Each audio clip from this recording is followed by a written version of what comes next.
Assalamualaikum warahmatullahi wabarakatuh. Selamat datang kembali di Grobogan Gokil. Nah, memang benar ya apa yang dikatakan oleh Pak Dahlan Iskan bahwa dalam era sekarang ini medsos yang makin merajalela ini fakta adalah sebuah framing. Dan inilah yang sedang dilakukan oleh Roy Suryo Rismon CS.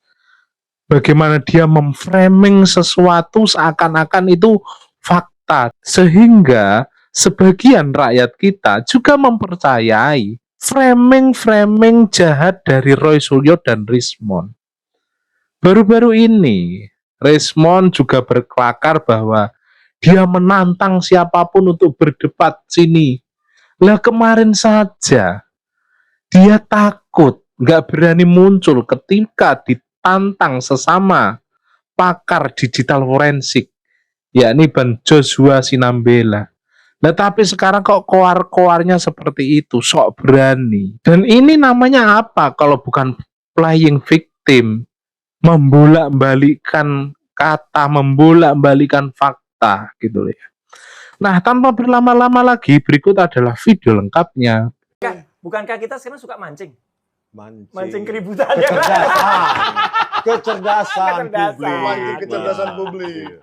Tapi Bang, sebenarnya Abang takut nggak sih diajak berdebat sama ahli forensik lain? Banyak yang bilang takut tuh di komennya Sentana. Oh ya, sejak kapan si Antarmen itu takut? Ayo datang ke sini atau dimanapun, tapi di Jakarta. Kita langsung live debatnya. Jangankan sama mereka, sama Pak Prabowo Subianto pun kalau diundang saya mau datang. Ya, begitulah. Karena di zaman medsos yang gila-gilaan ini, ada yang disebut kebenaran baru. Jadi, kebenaran saja tidak cukup. Kebenaran saja sudah kuno.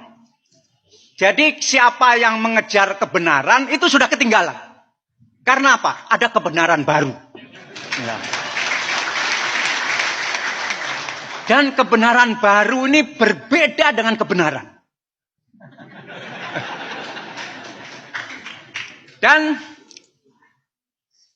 kebenaran baru nanti dasarnya bukan fakta. Jadi fakta tidak mencerminkan kebenaran. Jadi ini betul-betul kebenaran baru. Jadi kalau kita berbantah di media sosial dengan cara menyampaikan fakta-fakta, nggak ada gunanya. Nggak ada gunanya. Karena fakta tidak lagi menjadi bagian kebenaran.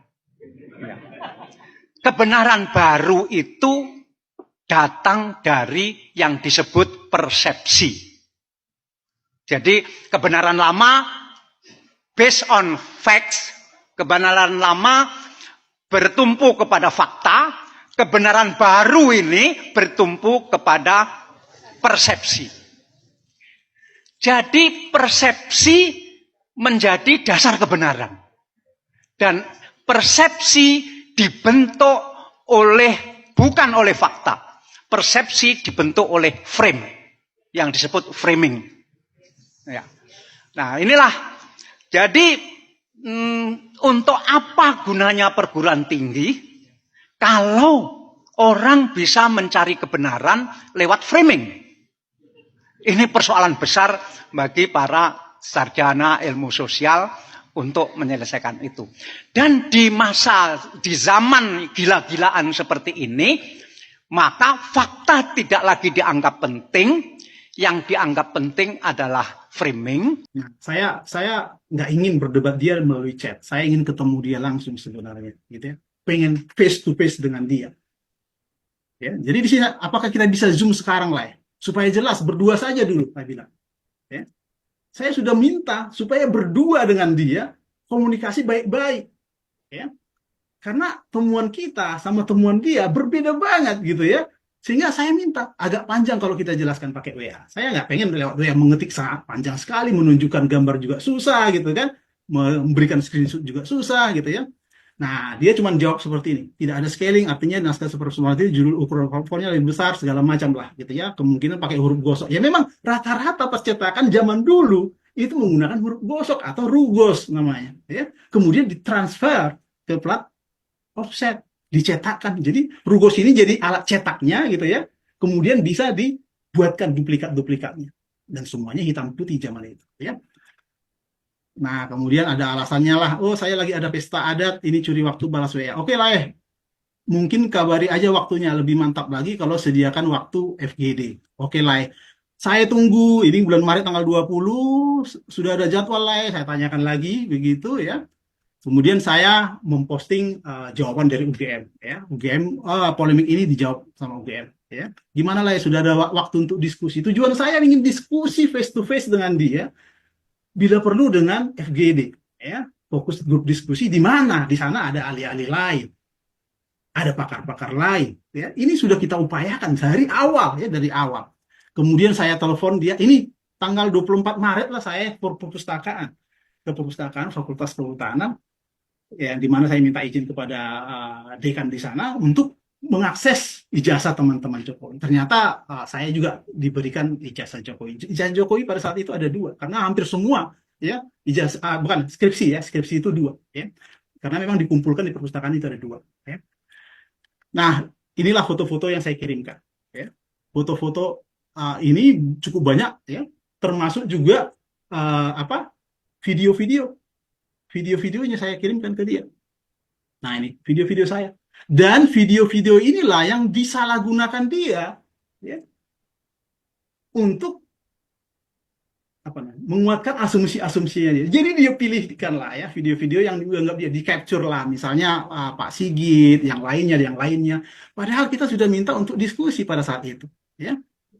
Nah, saya coba balik lagi. Nah, video sangat banyak saya kirimkan. Selain saya kirimkan ke sini, saya kirimkan juga ke grup WhatsApp DFIS ya. Termasuk, nah ini yang saya katakan percetakan perdana ya. Jadi pembatas buku ini sama semua seragam ya, semua yang dari perdana ya. Dan ada beberapa versi, ada yang sudah cabangnya ada 3, ada cuma 1, ada cuma 2, cuma 3. Jadi memang percetakan perdana ini digunakan oleh kebanyakan mahasiswa di sana. Bukan hanya Fakultas Kehutanan, nanti saya tunjukkan fakultas yang lain juga. Jadi kalau dia jadi ini mungkin saya coba cerita lagi. Ketika saya mengirimkan ini ke dia, bagaimana tanggapannya? Ya. Nah, memang ada yang unik ya dari beberapa skripsi. Jadi dari 40-an, lebih 50% itu tidak ada tanda tangannya. Dan itu adalah fakta yang kita temukan. Nah, fakta yang kita temukan itu dijadikan dia asumsinya bahwa oh ini nggak sah, berarti semua skripsi itu tidak benar. Itulah yang di benak dia, itulah yang dipikirkan dia sampai sekarang. Ya.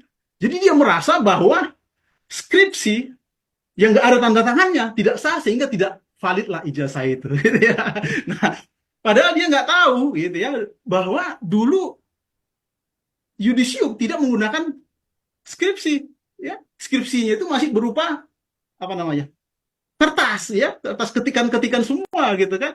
Ini dicetakkan sebagai untuk wisuda. Jadi bukan syarat untuk lulus ini. Yudisium itu ada skripsi dalam bentuk lain, dalam ketikan-ketikan tadi. Tapi ketika ingin dijadikan buku skripsi, baru dicetakkan. Sehingga ketika mereka sudah dapat tanda tangan yudisium, mereka nggak gunakan itu. Kenapa? Karena masih ketikan.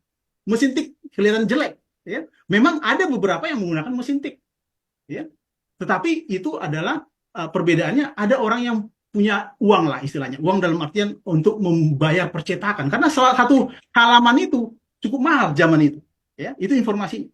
Sehingga tidak semua orang mencetakkan bagian sampul, bagian depan dan seterusnya.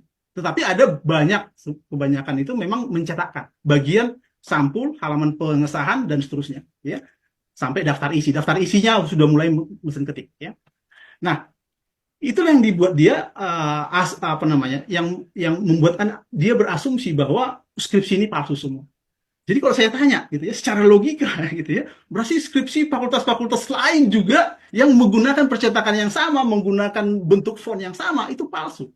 Nah, ini yang menjadi tidak logis ya bagi orang-orang ini.